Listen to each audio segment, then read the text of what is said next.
nosso Deus. Meus irmãos, nesse mês em que estarei compartilhando nos cultos de oração, nós vamos falar sobre salmos de clamor. Há muitos anos atrás eu fiz uma série também de quarta-feira sobre salmos de alegria. E hoje, a começar hoje, nós vamos falar de salmos de clamor. E eu sei que clamor é uma palavra muito comum no nosso evangeliquez, não é? A gente tem um costume, muitas vezes, de no próprio culto, a gente tem um momento de clamor, ou o dirigente do culto convidar os irmãos a fazer um clamor a Deus. Mas a gente já pensou com profundidade o que significa clamor?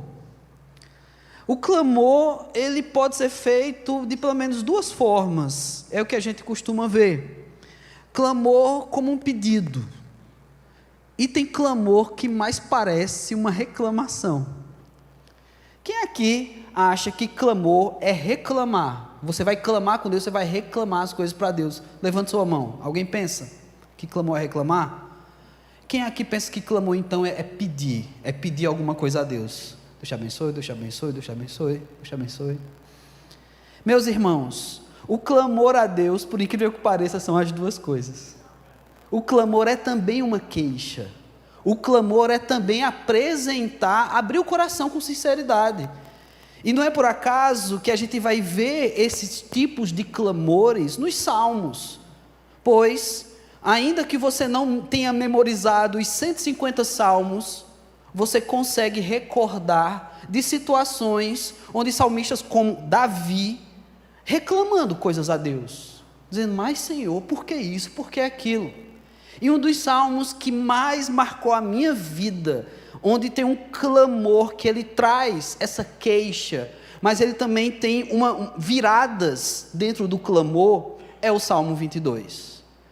Eu amo esse salmo ele é de extrema importância, não diferente de tantos outros, mas ele é um dos salmos messiânicos, salmos que tem a conexão direta com Jesus Cristo, inclusive o próprio Jesus cita o primeiro versículo desse salmo.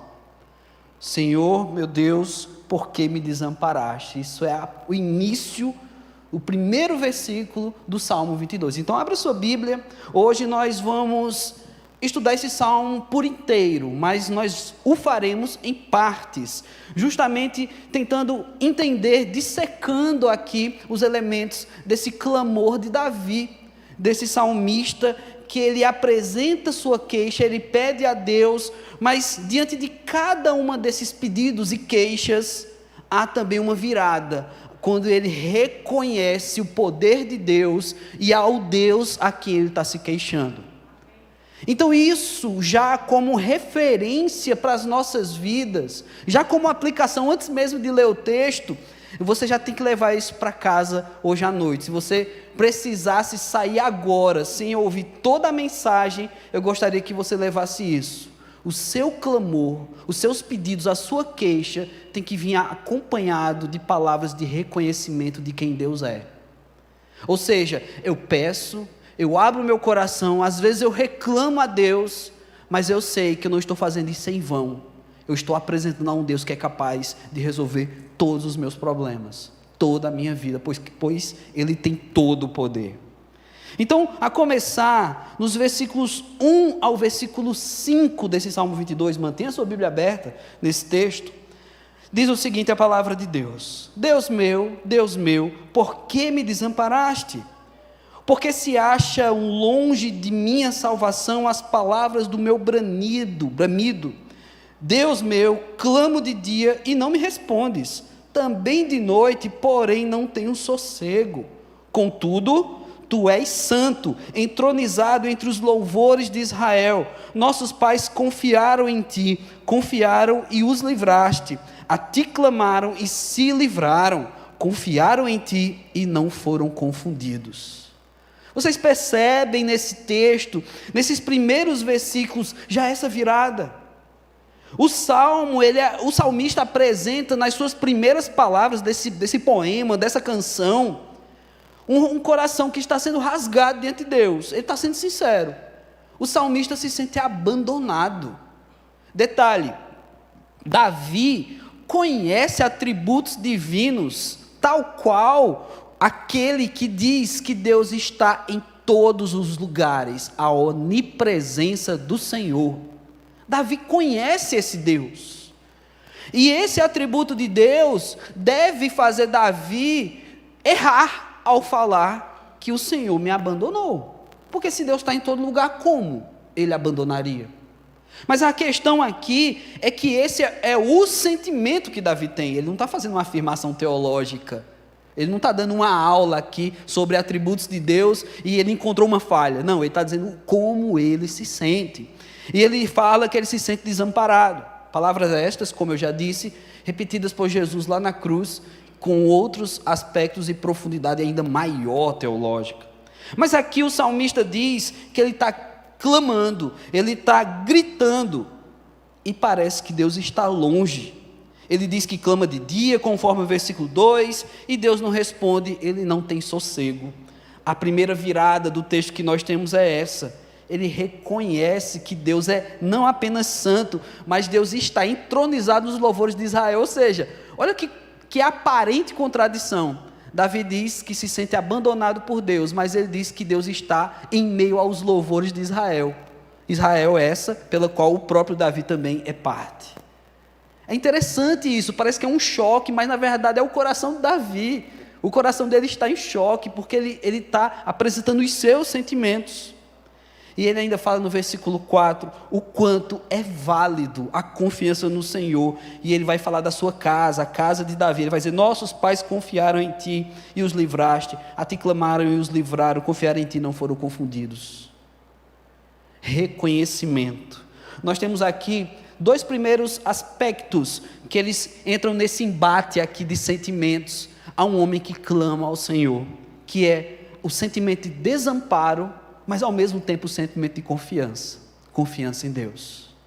É isso, irmãos, o primeiro aspecto que você tem que levar para casa hoje, é que ao clamar, por mais que eu me sinta desamparado por alguma situação, eu acho que Deus não está agindo por algum motivo, eu não posso esquecer que em Deus eu posso confiar, eu não posso tirar isso de lado, porque se o sentimento que reinar no meu coração é tão somente o de desamparo, e eu não colocar a confiança junto com isso, eu posso me perder. Eu posso perder a minha fé. Eu posso acreditar que sequer Deus existe.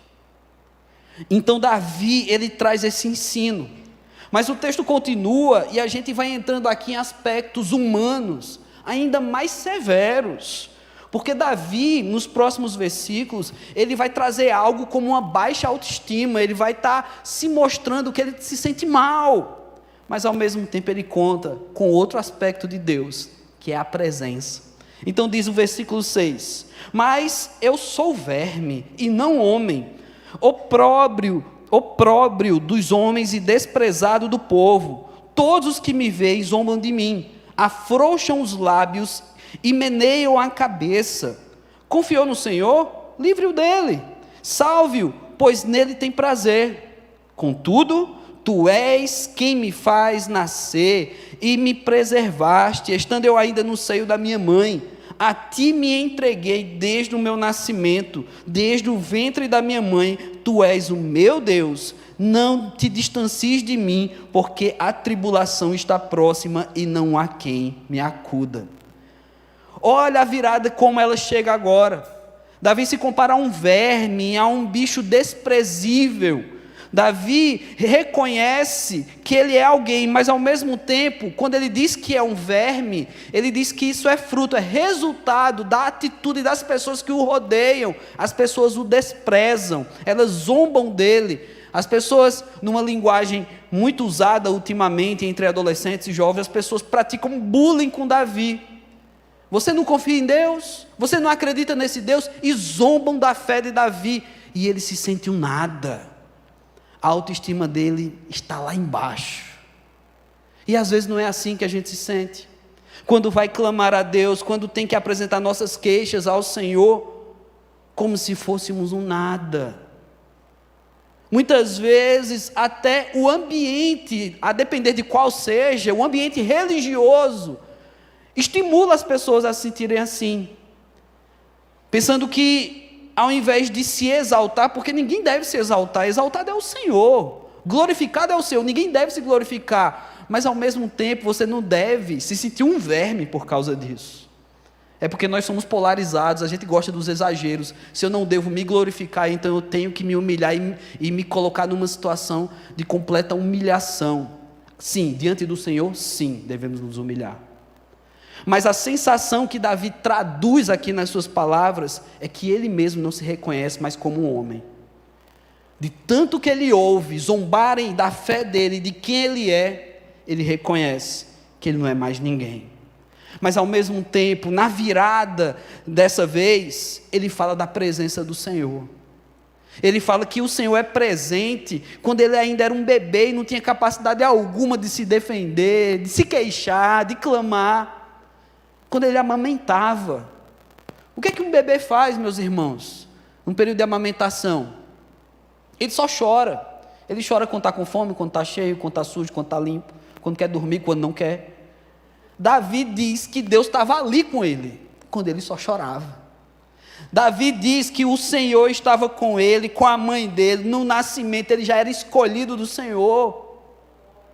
Você precisa carregar essa confiança no seu clamor. Você é escolhido do Senhor, você é escolhida do Senhor, desde o nascimento. Eu compartilhando com o meu pequeno grupo ontem, que um dos jargões do mundo evangélico, que às vezes, de ser um jargão, é uma frase tão repetida que às vezes a gente deixa de refletir o sentido dela. Mas a frase que Deus tem um propósito na tua vida é pura verdade. Deus tem um propósito na tua vida. E tem sim, e tem desde sempre, desde o teu nascimento. Davi reconhece isso. Apesar de se sentir um verme, apesar de reconhecer que diante das pessoas ele não é ninguém, mas ele sabe que para Deus ele é alguém. Deus está com ele. Meu irmão, minha irmã, diante do nosso clamor, Deus está com a gente. Diante de situações onde a gente se sente um nada, lembre-se, Deus está com você. Deus te acompanha, Deus percebe o seu coração, Deus sabe como você está se sentindo. Abre o seu coração para Deus. Davi assim o fez, e ele vai continuar, e ele vai chegar agora a um ponto de, abrindo o coração, revelar aqui no texto, situações muito próximas daquilo que a gente entende como um dos males do nosso século, depressão. Davi se sente deprimido e ainda sofrendo perseguição, mas vamos ler, a partir do versículo 12, olha o que ele diz: muitos touros me cercam, fortes touros de Bazã me rodeiam, contra mim abrem a boca como faz o leão que despedaça e ruge, derramei-me como água, e todos os meus ossos se desconjuntaram, meu coração fez-se como cera, derreteu-se dentro de mim, secou-se o meu vigor, como um caco de barro, e a língua se apega ao céu da boca, assim, me deitas no pó da morte, cães me cercam, uma súcia de malfeitores me rodeiam, transpassaram-me as mãos e os pés, posso contar todos os meus ossos, eles me estão olhando e encarando em mim, repartem entre si as minhas vestes, e sobre a minha túnica deitam sortes. Tu, porém, Senhor, não te afastes de mim, força minha, apressa-te em socorrer-me, livra a minha alma da espada e das presas do cão a minha vida, salva-me das fauces do leão e dos chifres dos búfalos, sim, tu me respondes. Agora a virada do reconhecimento de Davi é num Deus que está com ele e sabe dos riscos que é viver, um Deus que sabe do que Davi está passando. Ele traz em uma analogia esses animais, dizendo como ele está paralisado. Eu não sei quem tem medo de cachorro, mas quem tem medo de cachorro fica paralisado na frente de um cachorro. Às vezes isso acontece lá no prédio, quando eu vou passear com o meu cachorro, e meu cachorro não entende nada, porque ele não é de atacar. Ele vê a pessoa parada e ele fica parado também. O meu cachorro não é perigoso, mas quando a pessoa tem medo, ela fica paralisada. O que Davi está trazendo aqui, diante de todas essas analogias aos animais, é que ele simplesmente se sente alguém sem movimento. Ele está prestes a ser devorado, a ser destroçado. Ele se sente assim. E ele vai narrando que fisicamente o corpo dele está completamente abalado. Traços esses de pessoas quando passam numa extrema depressão, que não consegue mais ter alegria na vida, não consegue mais se alimentar direito. Ele vai dizendo aqui que os ossos dele, olha para ele, sabe? Ele sabe contar os ossos que tem no corpo, de tão magro que está. Gente, é muito sofrimento aqui. É muito sofrimento, mas sofrimento de alguém que diz que já disse que confia em Deus, acredita na presença de Deus, mas continua clamando, continua abrindo seu coração ao Senhor. E depois de falar sobre tudo isso, ele traz aqui mais elementos messiânicos. Texto esse aqui, que também é atrelado a Jesus, diretamente, quando transpassam as mãos e os pés, mencionado aqui nos versículos que lemos, quando repartem sortes as vestes de Jesus, fizeram exatamente isso com Jesus. Olha a conexão. Um homem, um profeta, um homem de Deus, está passando por algo extremamente pesado, mas ele acredita no livramento do Senhor. E isso trazendo para Jesus, que passou também por essas situações, mãos e pés transpassados, ter suas vestes leiloadas, sorteadas entre os outros, como uma espécie de zombaria. É o nosso livrador, é a quem nos livra da morte eterna. Então nós temos a Bíblia inteira, a Bíblia completa, e isso completamente também descrito para nós.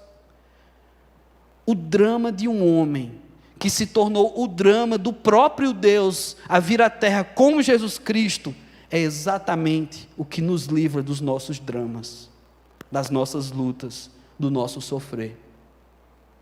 Eu sei, irmãos, que às vezes quando a gente fala de palavras como depressão, é difícil, porque não é simplesmente chegar e dizer assim, você precisa crer mais em Jesus e resolve a vida da pessoa. Existem muitos elementos, inclusive orgânicos, em muitos casos que precisam ser tratados.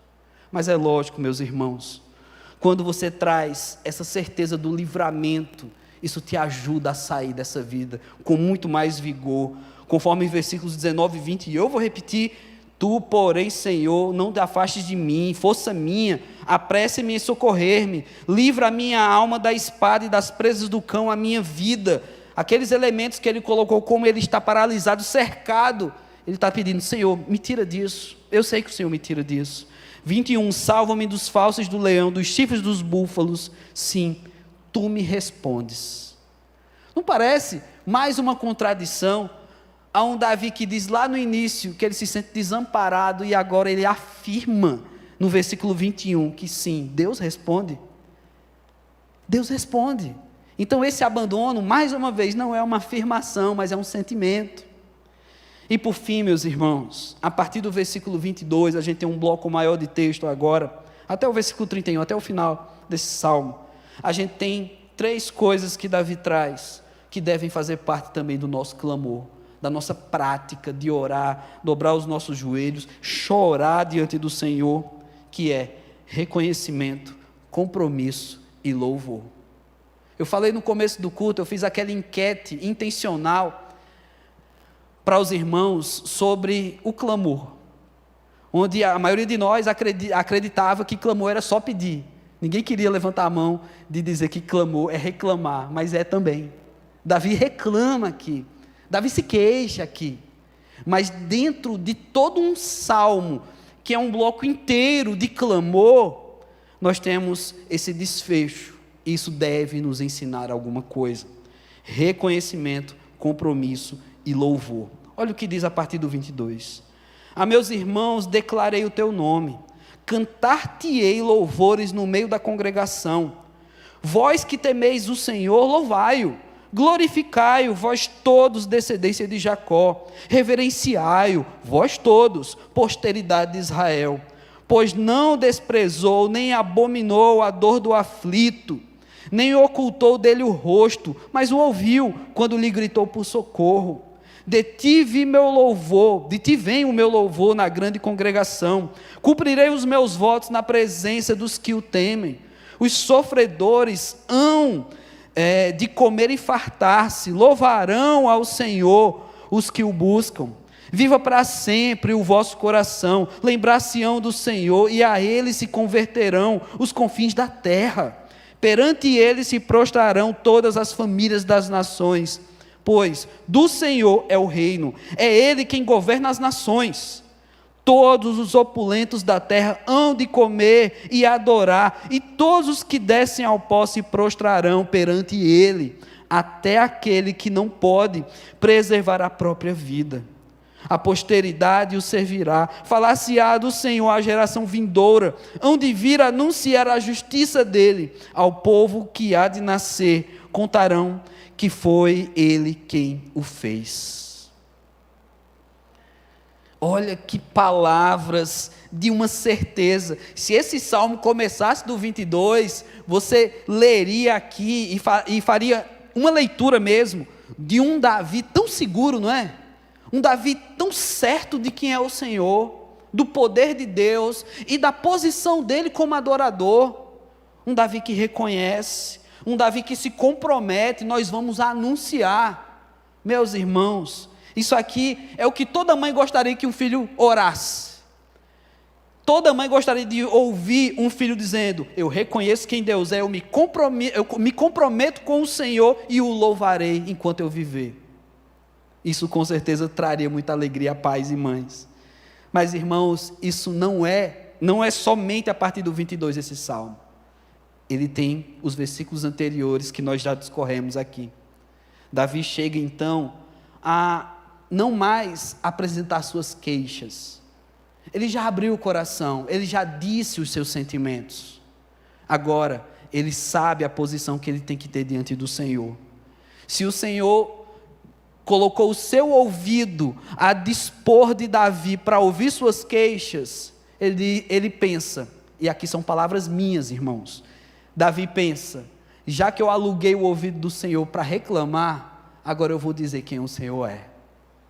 Eu vou adorar esse Deus, eu vou me comprometer com esse Deus. Então, meus irmãos, fechando toda essa ideia de viradas que Davi vai fazendo, a começar, quando ele se sente desamparado, ele diz que confia no Senhor. Quando a sua autoestima está baixa, ele confia na presença, ele lembra da presença de Deus. Quando ele está vivendo uma depressão, perseguição, ele clama pelo livramento e confia no livramento do Senhor. E por último, ele reconhece quem Deus é, se compromete com Deus e louva a Deus, antes mesmo de cada uma das queixas já serem respondidas ou resolvidas, porque isso está dentro da mesma poesia. Isso é algo que muitas vezes quem não é crente não entende os crentes. Você já foi questionado alguma vez por pessoas que não acreditam no nosso Deus? Dizer assim: rapaz, como é que tu agradece por uma coisa que nem chegou ainda e tu já está agradecendo? Tem gente que pensa que crente é maluco por causa disso. Mas isso é reconhecer quem Deus é, porque Ele pode fazer. Muitas vezes a gente não sabe exatamente como Deus vai resolver, quando Deus vai resolver e se Ele vai, porque a vontade dEle é soberana. Mas esse estado de confiança no Senhor, isso não pode ser apartado da vida, da oração, do clamor de um crente.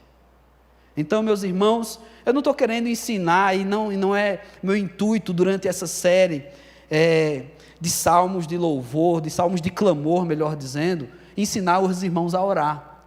Mas eu quero que você se lembre que quando você se queixar a Deus, quando você apresentar seus pedidos, como Davi traz aqui em um salmo tão evidente, tão importante na Bíblia, pelas conexões messiânicas, aprenda também a reconhecer durante seu clamor.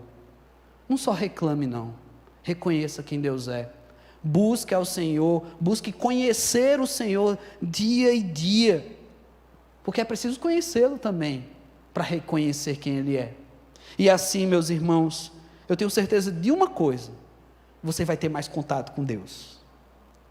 Se Deus vai responder, se Ele vai resolver, essa certeza eu não tenho. A certeza que eu tenho é que quando no seu clamor você colocar cada um desses aspectos, você poderá receber do próprio Deus um elogio, como Davi um dia recebeu, um reconhecimento de que ele era um homem segundo o coração de Deus. Quantos de nós também não gostaríamos de ser reconhecidos assim, meus irmãos? Você, mulher, mulher segundo o coração de Deus. Você, homem, homem segundo o coração de Deus. Então, olha o tipo de oração que esse homem faz. A gente precisa aprender com ele. Esse salmo está na Bíblia já há tanto tempo, e a gente ainda tem mais a aprender. A gente vai continuar nessa série falando sobre esses salmos de clamor. E eu espero muito que dentro dos seus clamores, que é lógico, você também tem o seu clamor, você também tem o seu pedido, você possa anexar a essa oração esses aspectos que Davi nos ensinou hoje, e a gente vai ver em outros salmos também muito mais o que podemos aprender. Baixe sua cabeça, apresente o seu clamor a Deus, apresente o seu pedido ao Senhor. Por mais que seja difícil, por mais que pareça impossível, apresenta. Por mais que você tenha se tornado repetitivo nas suas orações, apresenta ao Senhor. Deus amado, somos a tua igreja, uma igreja que confia no Senhor, uma igreja que clama, Senhor Deus. Nós sabemos, ó Pai, que nós podemos te agradecer, como já fizemos nesse culto. Nós sabemos, Deus, que nós devemos te adorar, como nós já fizemos nesse culto. Nós sabemos, Senhor Deus, que temos acesso direto ao Senhor. Por isso, cada irmão, cada irmã pode orar aqui nesse lugar, em casa, onde está cultuando também. Mas nesta feita, Senhor Deus, reconhecendo quem Tu és, o Todo-Poderoso, o Deus que sabe de todas as coisas, nós queremos apresentar nossos clamores. Eles podem vir, Deus, com queixas dos meus irmãos, reclamando mesmo, porque é assim que o coração está sentindo, ó Pai. Mas, Deus, que não nos falte reconhecer quem Tu és, um Deus presente, um Deus que é socorro presente, um Deus que se apresenta como uma rocha onde nós temos segurança, um Deus que está conosco em todos os dias, em todo o tempo, por mais que a gente se sinta desamparado, um Deus que continua insistentemente nos amando, por mais que muitas vezes nossas atitudes mostrem diferente disso, ou até mesmo o contrário. Oh Deus amado, obrigado pela tamanha misericórdia, obrigado por tamanho amor, obrigado porque o Senhor inclina os Teus ouvidos, mesmo que seja para as nossas queixas, ó Pai. Mas reconhecemos, Senhor Deus, que Tu és o Senhor sobre todas as coisas, o Deus soberano, o Deus de Israel, aquele Deus de Davi que ele orou e clamou, é o mesmo que nós oramos nessa hora. Então vem socorrer o Teu povo, ó Pai. Se há irmãos aqui, Senhor Deus, aqui em casa, vivendo com baixa autoestima, passando por depressão, se sentindo perseguido, assim como Davi, ó Pai, acreditando que está desamparado, que nessa hora, Senhor Deus, com fé, venha um reconhecimento de que o Senhor está com esse irmão, está com essa irmã, de que o Senhor sabe o que estamos passando, Senhor Deus, e de que no Teu tempo, ó Pai, no tempo do Senhor, a resposta virá, ou se de repente ela já veio, nós entenderemos, ó Pai. Então fala a Tua igreja, Senhor Deus, esse é o meu clamor, ó Pai, em nome de Jesus Cristo. Amém.